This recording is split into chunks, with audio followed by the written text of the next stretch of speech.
I circoli della Lega dei Meridionali hanno un nuovo presidente, una donna, giornalista, esperta in sanità. Si chiama Tiziana Demma ed ha anche origini siciliane. Nati nel 2019 i circoli per portare avanti le esigenze e le aspirazioni dei territori meridionali ai fini della loro rinascita, grazie al mutare delle esperienze del buon governo del nord Italia e di alcuni paesi del nord Europa, i circoli della Lega dei Meridionali possono adesso partire con i migliori auspici. In particolar modo il neopresidente Tiziana Demma ha avuto anche il modo di ribadire l'impronta dei circoli in Sicilia e più segnatamente, in particolar modo il neopresidente Tiziana Demma ha voluto anche ribadire l'impronta dei circoli in Sicilia e più segnatamente nella provincia di Agrigento, dove nei prossimi giorni verranno date le autorizzazioni per nuove sedi a partire da quella del comune capoluogo, nel quale si svolgeranno le elezioni comunali il prossimo autunno. La Lega dei Circoli per il Meridione si pone in primis come obiettivo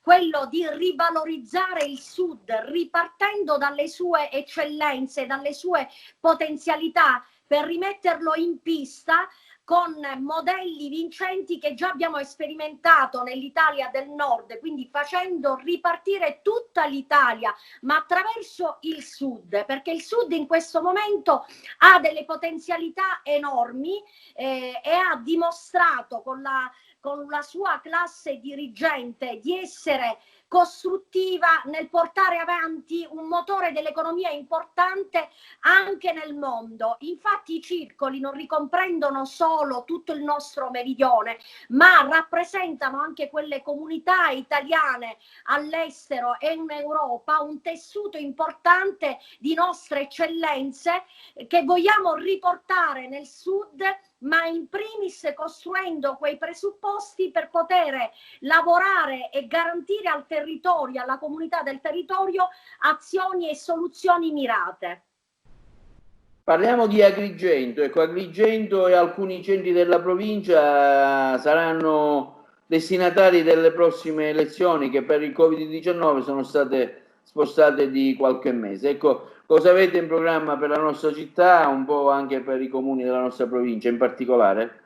Allora, intanto stiamo riorganizzando una squadra a livello di coordinamenti e soprattutto in modo strategico per riuscire a interagire con la comunità stessa, con quei territori e quelle cittadine stesse, per portare anche avanti un programma politico mirato su quelli che sono i bisogni della comunità, con particolare attenzione soprattutto per quanto riguarda l'agricoltura e il turismo, che sono le risorse principali da cui molte famiglie ovviamente è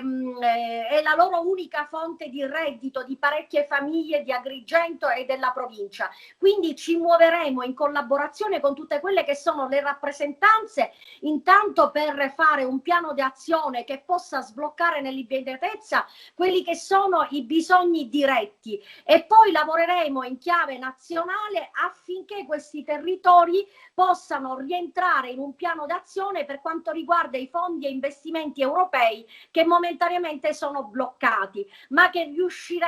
nella collaborazione anche con una squadra a Bruxelles per sciogliere un po' questi nodi che impediscono all'agricoltura e al turismo di Agrigento e della provincia di Agrigento di avviarlo. Io recentemente ho fatto anche un appello all'ispettorato dell'agricoltura di Agrigento, nel quale ho chiesto, visto che ha come ruolo istituzionale quello di sbloccare e potenziare quelle che possono essere gli strumenti diretti a supportare l'agricoltura, e mi auguro che l'ispettorato dell'agricoltura ci contatti perché insieme con la nostra classe dirigente possiamo fare un piano d'azione mirato per sostenere in questa ripresa, considerato gli ultimi scenari del governo che non consentono strumenti diretti, ecco, di darci la possibilità di entrare in campo e fare squadra anche con loro.